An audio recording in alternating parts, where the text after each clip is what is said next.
Welcome to Ladies Talking Love, Season 3, Episode 20, What You're Doing That's Stifling Connection.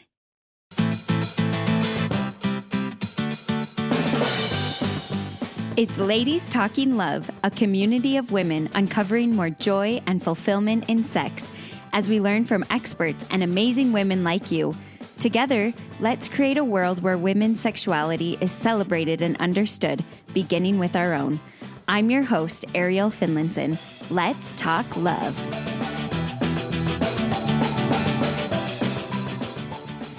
Many of us grow up with this idea of what it means to be a good woman and a good mom. The issue comes is that a lot of the ideas that we have about what will make us a good mom or a good woman actually make it so that we can't have the deep and fulfilling relationships that we really desire. And that's what we're going to dig into in this episode. We are going to talk about what is stifling your ability to make deep connections because you're falling into these patterns of shoulds and ideas that actually can be really harmful for your relationship. Amber A. Price is a researcher, writer, and educator with a focus on authenticity and connection. Her mission is to help women love themselves for who they are so that they can find deeper connection with their partners, family, and friends. She currently lives in Utah with her husband and 4 sons. She has a master's degree in marriage, family, and human development and is currently working on her PhD in the same field. Amber loves baking cookies and drinking hot chocolate daily, even in July. But before jumping in, I just want to remind you that I have a free resource called Grow into Loving Motherhood. And this is a space where I have laid out the 5 steps that I have personally used to find more joy in my motherhood. We're going to talk about one of the steps today when we talk about really taking time to be authentic and taking time to develop yourself as a full individual, because that is one of the keys to fostering deep connection. So that's one of the steps I talk about in this free guide. Please make sure and download it. I have laid out the 5 steps that you need to grow into loving motherhood and to really deepen the relationships that matter most to you. You can find it at ladiestalkinglove.com/grow, or the link is in the show notes. But without further ado, let's talk love. I'm so excited to welcome Amber Price onto Ladies Talking Love. Thanks so much for joining me, Amber. I'm excited to be here and chat with you today. Yeah, we've had you on before, and I'm so excited to have you back because now you've graduated, you finished your dissertation. Can you tell us a little bit about what was the topic of your dissertation and how did you decide to study about that topic?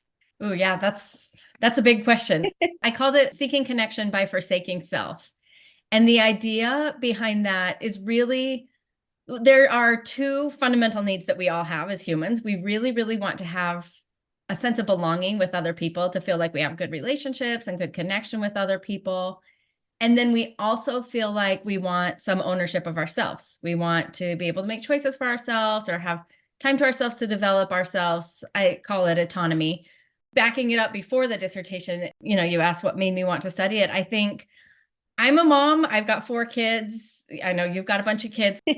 We all know what this is like when you've got a whole bunch of kids and you're in the thick of it and you're just doing so much for everybody else. Okay, definitely because you love them and you want to care for them and things, right?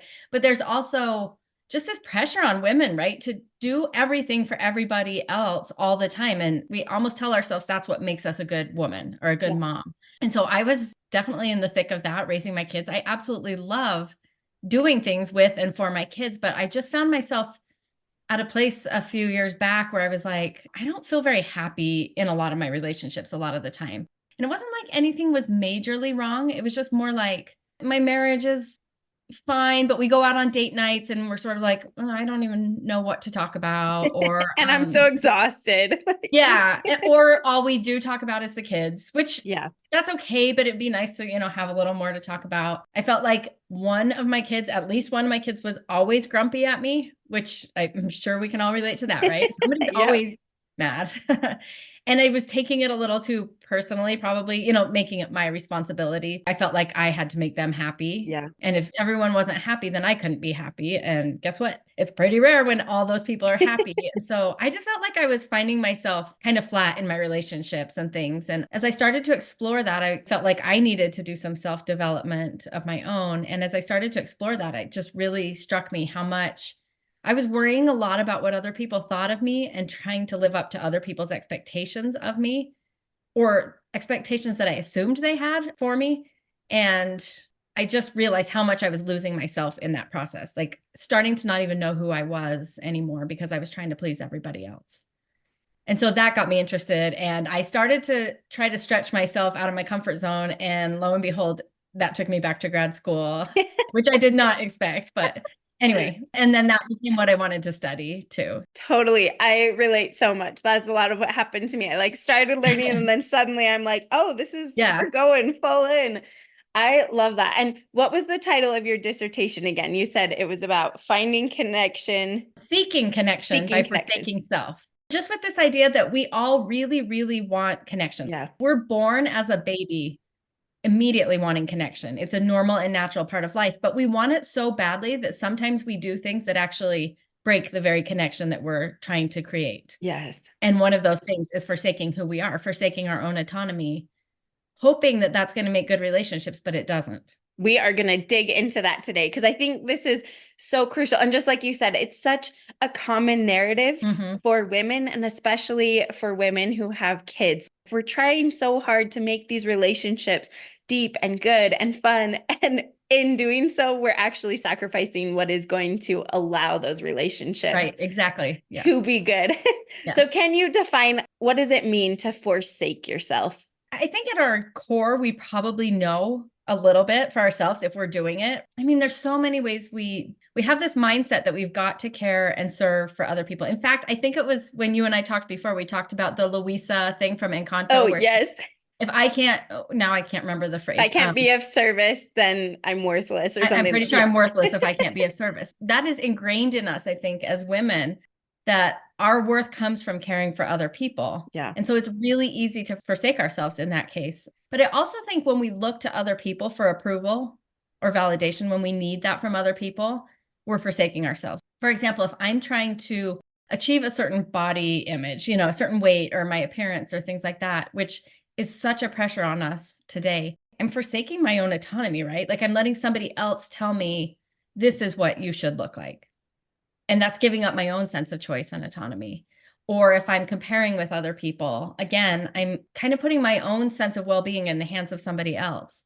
If I'm needing somebody to make me feel good about myself, say nice things to me, or never say mean things to me or things, I'm giving up who I am and putting it in the hands of other people, literally forsaking my autonomy. Yeah. And so you're basically giving your worth and like who you are is dependent on what other people think you should be versus an internal discovery of like, this is who I am and people can accept me or leave me, but I'm not going to change for them. Would you say that's?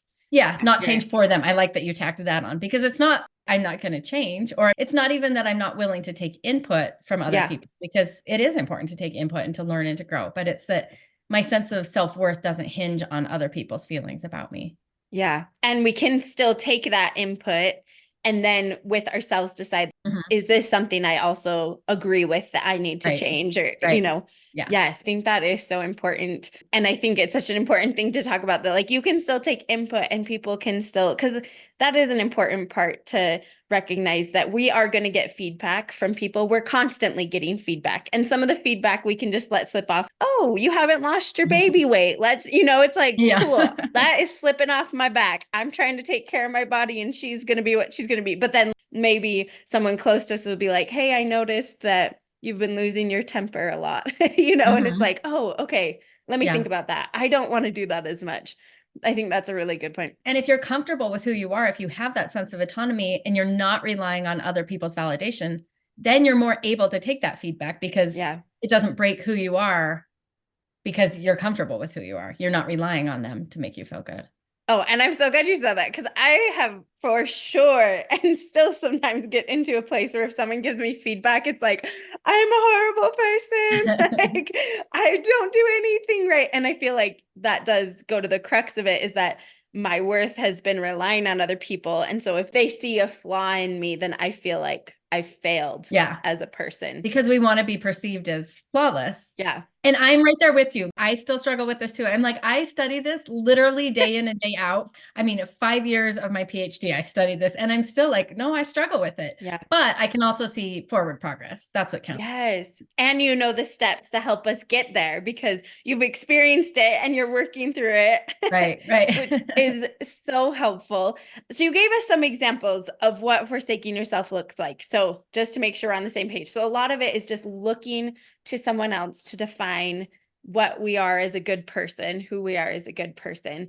And this can show up in motherhood and just being a woman with the way we look, or how we mother, our house needing to be clean, like all of these things can kind of flow. And would you add any other examples? It's so pervasive. It's like all day, every day kind of thing. I was just thinking holidays can be a big one for moms, I think. You know, we just had Valentine's Day. Even a little holiday like that can be completely exhausting as a mom, because you're like, oh, I've got to make a fancy breakfast, and maybe the kids need Valentine's box for school, or they need their Valentine's to give out, and I've got to go out on a date with my husband. Like, all good things, but we take on too much until we're totally overwhelmed. But we feel like we have to sometimes in order to be a good mom.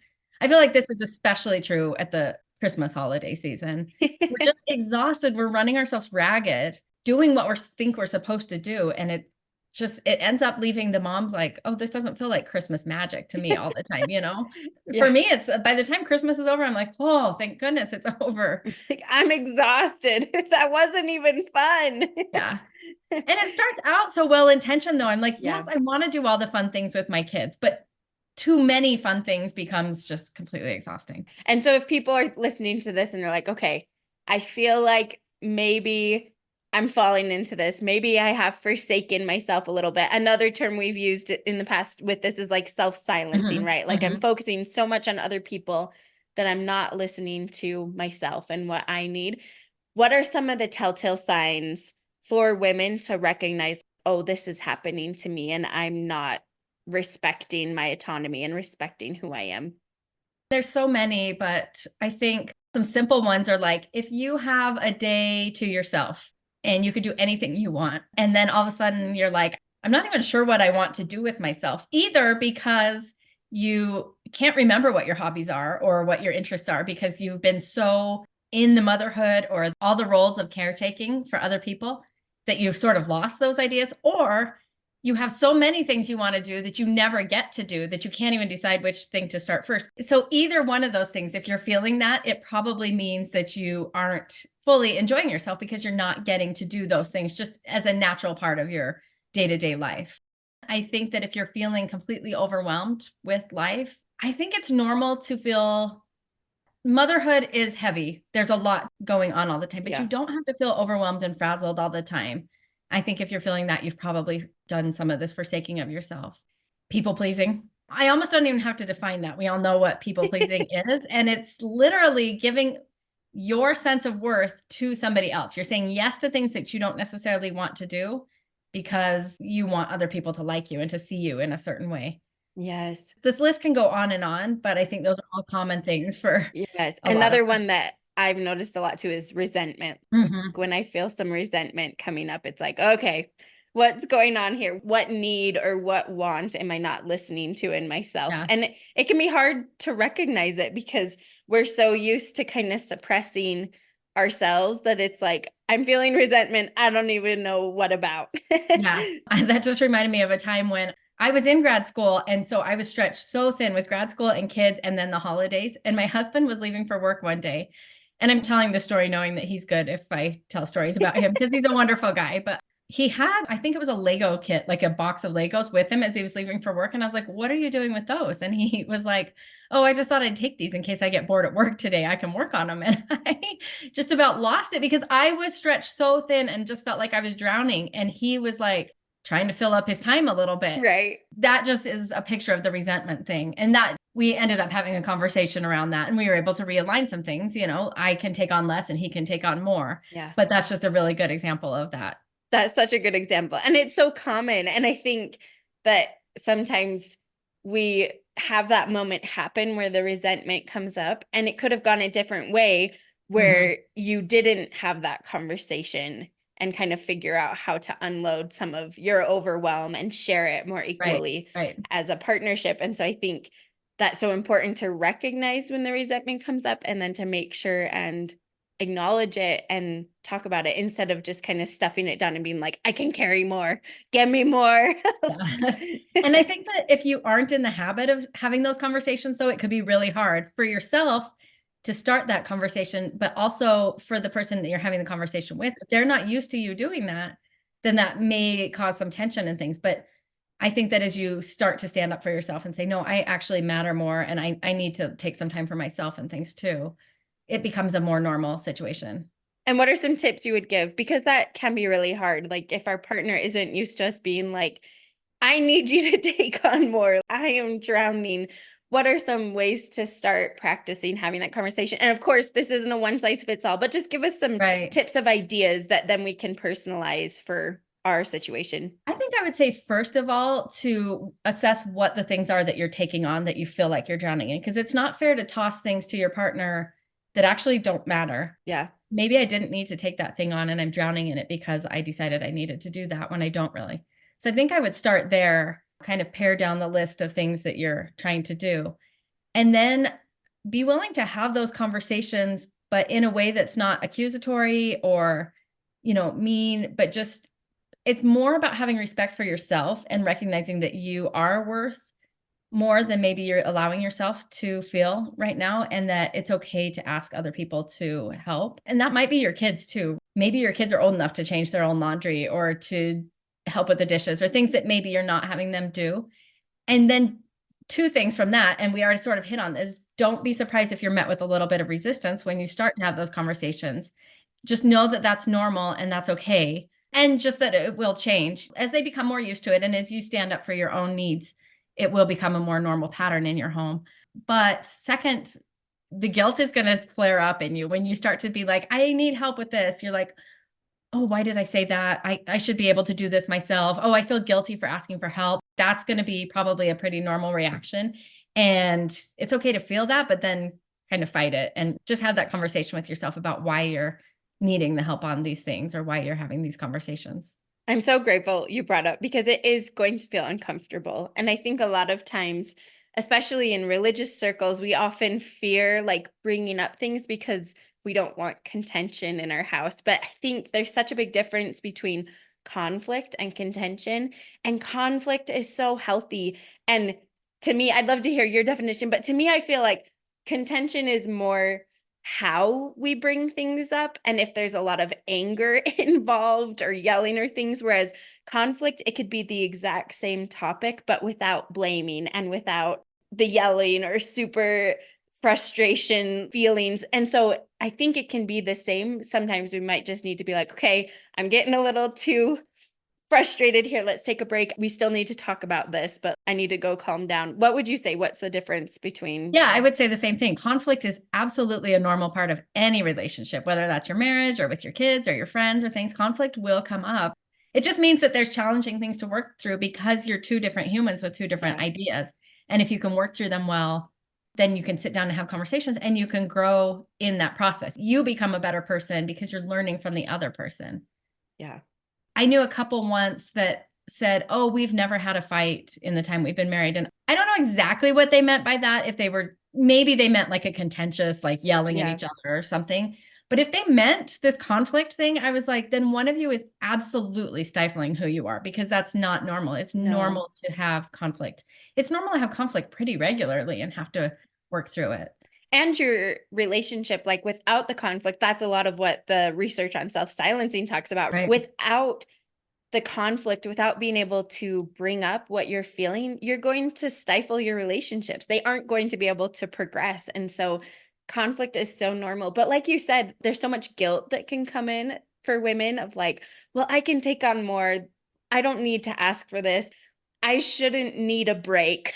Like, I shouldn't feel overwhelmed. I just need to like buck up. What are some things that we can do to help ourselves work through that guilt? I think that it's a mindset shift. Things that you just said both started with should, right? Yeah. So much of it stems from what we think we should or shouldn't be doing or what we're supposed to do.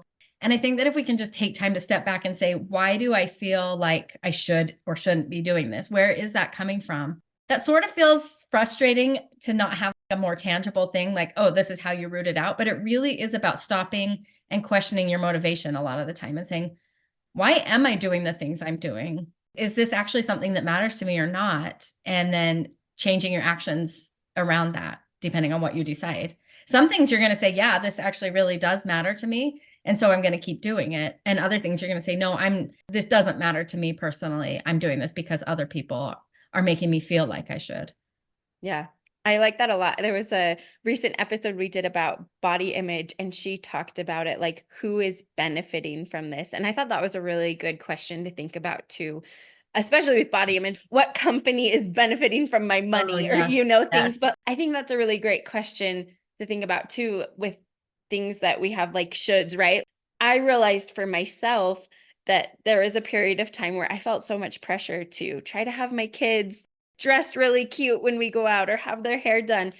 And for me, I finally realized the issue was I was worried how people were going to perceive me dependent on how my kids were. And when I could let that go and be like, people can perceive me how they want, but I'm going to let my kids make these choices about their hair and their dress. It was really freeing and really uncomfortable for a while. But now I feel like it's gotten a lot easier. And we've had some moments of people making comments. And it's like, I really believe in letting my kids, dress how they want or whatever. Yeah. Not very often, but, sometimes it's like, oh, why'd you let them wear that? And you're actually helping your kids develop autonomy then too, if you're allowing them to be who they want to be. That just reminded me of, I have 4 boys, and my 2 oldest especially the oldest, loved costumes when he was little. And we would go all over town with him in costumes. Oh, yeah. I don't know if you know who Larry Boy is. Mm-mm. He was from the VeggieTales. He was a superhero in the shape of a cucumber. Yes. But he had this like cap thing on his head. I mean, people will have to just Google it if they want to see a picture. I made him one of those for Halloween one year. It was quite the undertaking to try to make him Larry Boy, but he loved that costume, and we would go all over town with him wearing that and like a superhero cape and shorts and boots. And this is Wisconsin in the winter or something. Oh yeah. And anyway, I liked the idea of allowing him to be who he is. Yeah. Obviously, at some point he has to stop he can't wear the Larry Boy hat to school and stuff. But I think it's valuable to help your kids develop that autonomy too. And if they see you kind of stifling who you are because you're worried about what other people think, then they're going to learn that behavior too. Yes, which is so powerful to just lean into that discomfort. Know it's going to be uncomfortable, and I think we can face it and lean into that a little bit more. I'd love to hear from your research. What did you find? What happened to women in their relationships when they forsook themselves?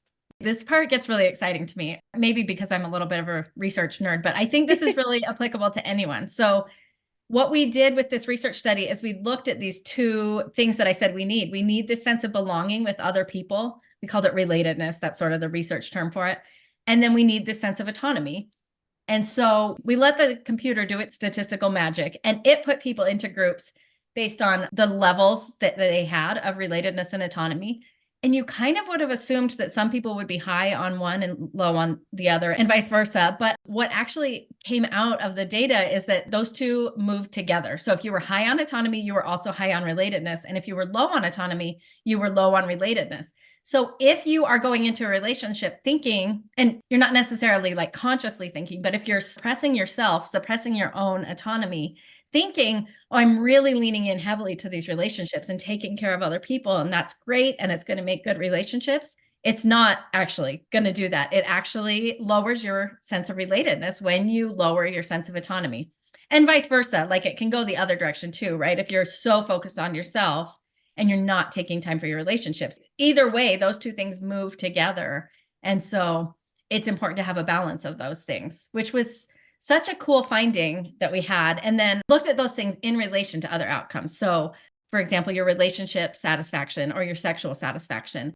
And surprise, surprise, the people who were high on autonomy and relatedness had better relationships and sex, and vice versa. Obviously, we would have expected that, but it was just neat to see that the data actually showed that that's what was happening. Yes, because when we aren't autonomous, like when we don't have a full self that we're respecting to bring to a relationship, we can't have a deep relationship because we're like a shell of a person. Right. Exactly. I think that's so powerful to see that you need both. We talk about this, and I know you've talked about this, like it can feel really selfish when you've come from a place of trying to serve and serve and serve and looking outward. It can feel really selfish to start to focus on yourself.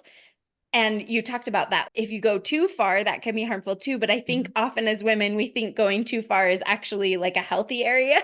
Yeah, right. How can you find a good space of focusing on yourself and recognize when you've kind of hit that sweet spot and not going too far, but still looking outward too much? That's the trick, right? Balance is always kind of an illusion, but and it's going to change throughout your lifetime. yeah, true.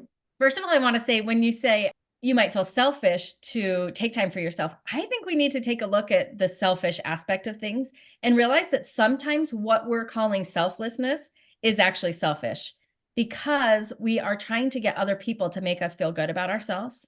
We're sacrificing ourselves. We're doing this forsaking of our autonomy because we want other people to see us as good. And that's actually selfish at its core. So you're not necessarily being selfless. And maybe if you can frame it that way, then it feels less selfish to kind of move out of that state of being, because you were already being a little bit selfish. And that's such a good example with me trying to dress my kids. Like it was really selfish. Try to have them dress in a certain way, even if they didn't want to, so that people would view me a certain way. Yeah. I had a friend once who I was doing so many things for her, just all the time, trying to earn love and validation from her. And she once called me selfless or selfish. And I was like, no, that's just not true. I'm doing everything for you. And I really believed that what I was saying was right. Like, no, I'm absolutely selfless. And in hindsight now, I'm like, no, I was being selfish because I wanted the validation of that friendship to make me feel good about myself. And that was a selfish motivation. I think taking time to think through that could be helpful. But then again, it's just going to be a mindset shift of saying, I'm not actually doing anybody else any favors by just giving up myself, stifling myself, sacrificing for my own so that I'll feel good about myself. That's not actually doing anybody any favors. And if I can start to reclaim myself a little bit, I'm actually going to have a better marriage, and I'm actually going to have better relationships with my kids. And I'm going to teach my kids things that are really, really important for them to learn. Just thinking, when I went back to grad school, 4 kids at home, it's a lot of work, even when you're not in grad school. And my kids were a little bit older. They were like more teenage and tween age as I went back, but they had to step up and help out more around the house and watch their mom have homework to do and things too. And I was like, this is actually great for them. Yeah. I'm not saying it was easy, but it was great for them. And my husband would come home once a week and do the whole after school routine and make dinner and things. And I was like, this is actually a really, really valuable thing for them to see. So I think if you can start to realize that, it can help you also feel a little bit better. And that's not just to do with household tasks and things. It's good for your kids to see you take downtime and care for your body by going to the gym or going out on date night or going out on a girls' night or things. It's good for your kids to see you doing that. You're an example to them. And to find those things that kind of feed your soul and that you are excited about, and to see, have your kids see you taking time for that and to develop whatever that is, an art class or music or whatever. I had a friend recently who started taking piano lessons, and I was just so proud of her, right? She's a mom of 4. She's in her 30s. And I'm like, how cool. She's wanted to learn to play the piano, and to have her kids see, like, I am putting money and time into myself to develop something that I want to do. And I think that's really powerful for our kids to see. And you hit on this a little bit with the research saying that having more autonomy and relatedness, when we could get to a good amount of level for both of those, a high level for both of those, that their sexual satisfaction was good. What types of patterns and hurtful things happen in women's sexual relationships when they forsake themselves? Ooh, that's a whole conversation in and of itself. It really is. We talk about it all the time on here. Yeah, I know you do. Well, for one thing, this sort of answers that question, but let me also say one other thing. It is actually, and you've probably talked about this before too, but sexual desire actually can be impacted by going and taking that art class or going and doing those piano lessons. We're not in a sexual relationship with ourselves. So if we're not ever like taking time for ourselves, then we just leave our partner nobody to actually connect with if we're too merged with them. Actually really a good thing to take time to try new things. And it's so fun then, I said the date night earlier where you're like, I don't even know what to talk about. Well, guess what? If you just had your piano lesson and you're excited about something, you have something to talk about, and it just adds this spark to your relationship. I'm so glad you brought that up because it's so true. Bringing in that newness, like when I was in this stage of my life where I wasn't doing anything for myself and I thought I was being a good mom because of what I should be, right? I was trying to be what I should be. I had nothing to talk about with my husband. And now we sometimes have too much to talk about. It's not a bad thing, but it's like we're both thinking about all these things and planning and having things we're passionate about that we're working on. And and it brings that's how my relationship has been recently too. And it just feels so good. It's just so fun. Yeah. But to answer more specifically the question you said, I think, and I know you've talked about this before too, but duty sex is not connective sex. So if you are forsaking yourself and you're having sex because you think that's what a good wife does, or you think you have to care for his quote unquote needs, or you just want to do it to get it done so that it can feel like you've checked it off your to-do list, any of those things obviously doesn't build connection. And not only are you going to feel that, but he's going to feel that too. And over time, it's going to build up a ton of that resentment in you, which can get really dangerous for your relationship at that point. And what did you see on the other side? And this is more what the research was showing, like what happened when women found themselves and they stopped self-silencing and forsaking themselves. What happened in their sexual relationships? Like what type of shifts and patterns happened that made it healthier and more fulfilling? In this particular research, it was pretty basic. We really were you probably didn't dive into that. Not yet. Maybe we'll do more research on that. But just that they really found more, it was sexual harmony is what we looked at. And that has to do more with sexual pleasure. That's sexual connection.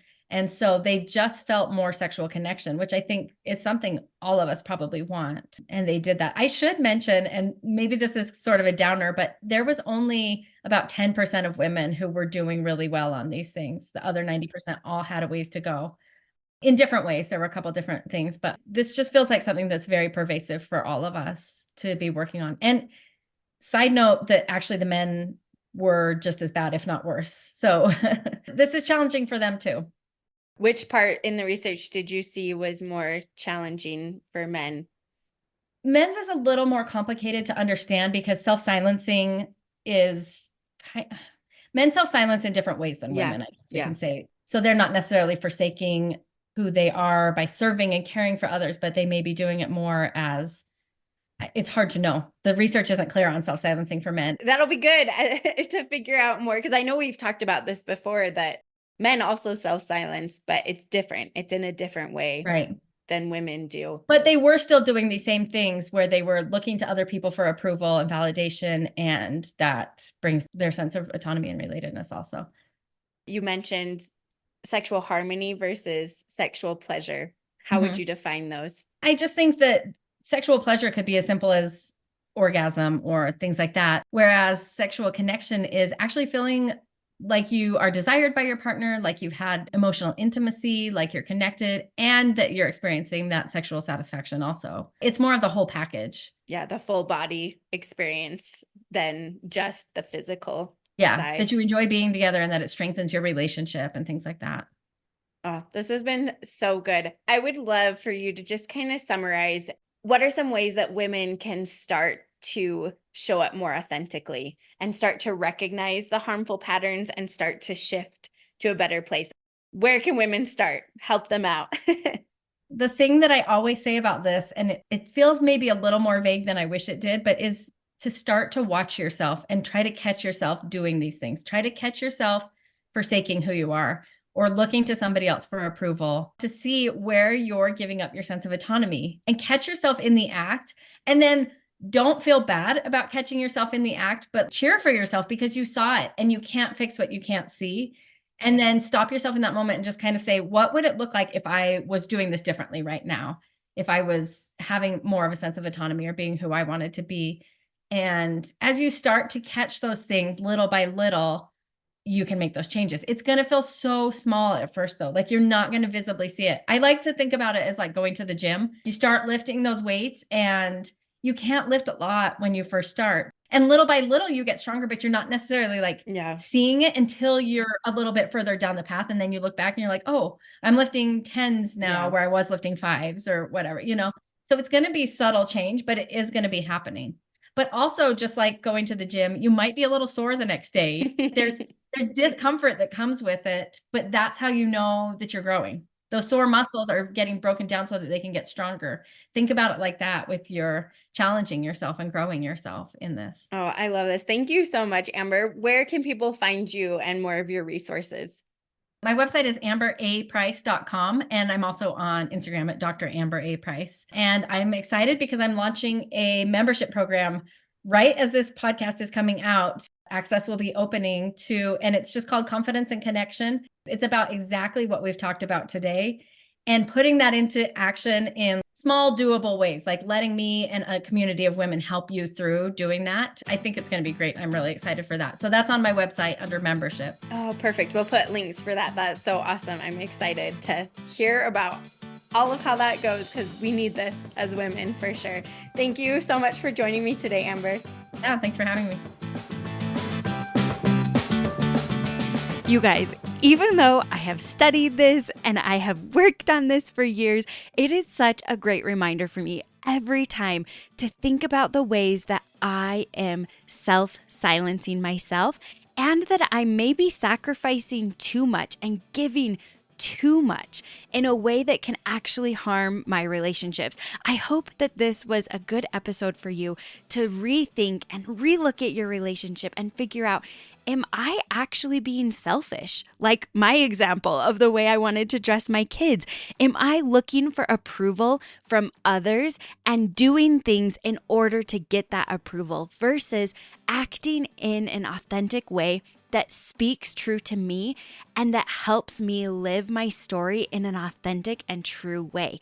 It is going to be uncomfortable, especially if you have been living in a way that is working on trying to fulfill all these shoulds that you have for wifehood and motherhood and trying to live up to what people think you should be. It is going to be uncomfortable to start to make the switch, but I want to challenge you today to find ways that you can start to make that shift. When you start to do something and you recognize that there's some resentment bubbling up, or you recognize that, wow, I may be doing this because I'm wanting someone else to give me approval that I made a healthy meal for my husband or I dressed my kids well. I want you to stop and I want you to take a moment to rethink why you're doing that. What should are you trying to live up to? What type of validation are you trying to get from people?